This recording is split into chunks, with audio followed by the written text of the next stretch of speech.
Hi, I'm Bruce. Today I'm going to show you how I made this modern live edge house for robovac.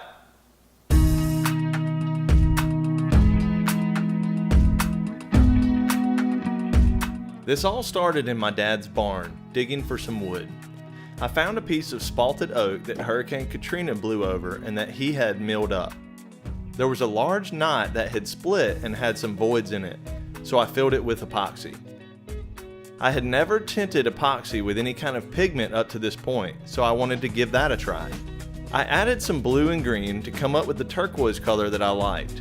Then I poured it into the void and used my torch to pop the bubbles. Remember, you might have to do this a few times.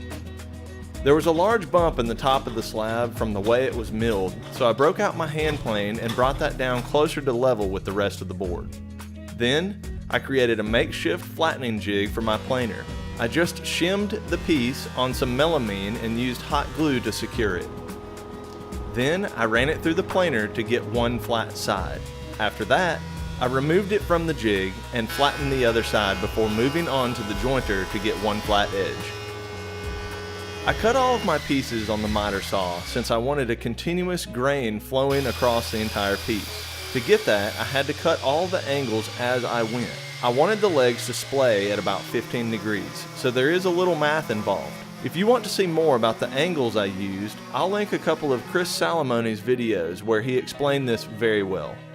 I did a little pre-sanding and then taped off where I didn't want glue.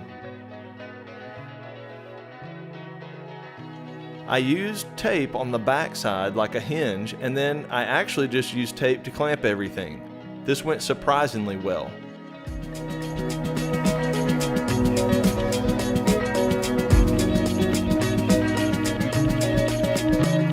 For some added support, I'm going to cut probably a 2-inch piece of this ambrosia maple and have it running across the back side. I'm going to probably just chisel it in to where it'll seat down on it, and it'll act just like a stretcher to give a little more strength to this.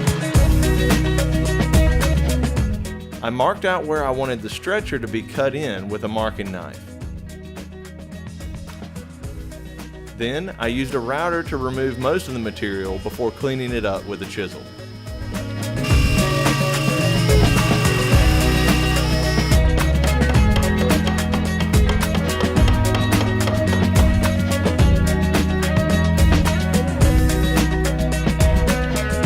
I'm disappointed in my chiseling skills. You know, they say if you don't use it, you lose it. Well, I never had it, so that doesn't apply to me, but these are just a little looser fitting than I would like. I kind of angled the mortises accidentally when they were going in, so there's just some gaps in the board that I'm not crazy about.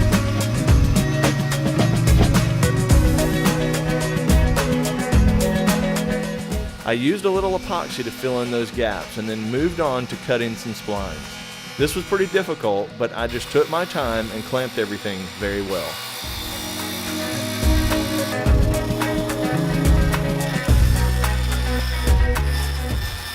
I cut out some splines and glued them into place.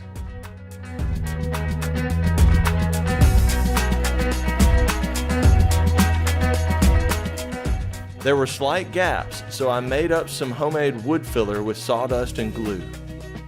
Next, I worked on the live edge. I wanted to keep the look of the live edge, but it was kind of fuzzy looking from where the bark was, and it was very sharp. I used a flap disc on my angle grinder to smooth everything out and round over the edges a bit. Next, I started sanding the epoxy to bring back its luster. I sanded all of the way from 120 grit to 2000 grit. It felt like glass when I was done. For the finish, I used some regular satin polyurethane and thinned it down a bit with mineral spirits and just wiped it on. In total, I put on about 3 coats, sanding in between.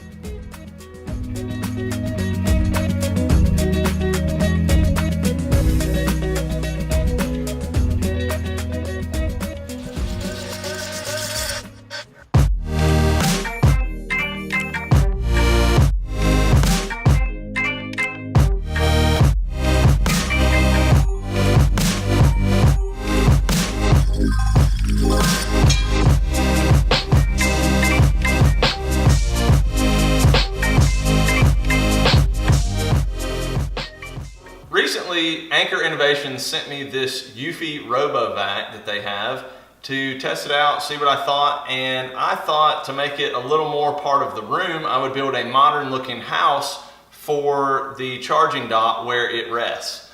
If you're interested in checking out the Eufy robovac that I have here, I will leave a link below in the description. Also, any of the other tools that I used in this build, you'll be able to find them below. Those are affiliate links and it helps my channel out if you use those. If you click on them and buy anything on Amazon within 24 hours, then I get credit for it at no extra cost to you. So if you're browsing on Amazon anyway, I'd love for you to just click that and head on over there and help the channel out.